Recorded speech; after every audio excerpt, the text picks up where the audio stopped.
На двете средни училишта во Кочани, Лјупчо, Сантафи, Гошови, Кентиев и на општинската зграда ќе бидат инсталирани фотоволтаични системи.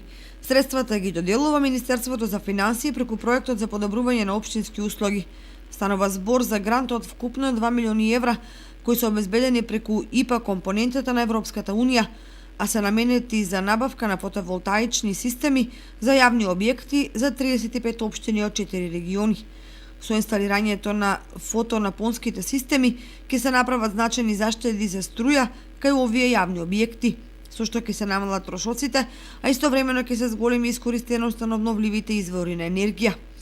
Според информациите на општинските служби вклучени во реализацијата на проектот, избрана е фирма што ќе ги поставува системите, која веќе ги добила параметрите потребни за инсталација на системите. Објектите на кои ќе се инсталираат овие системи ќе можат самите да произведуваат струја преку фотонапонски системи.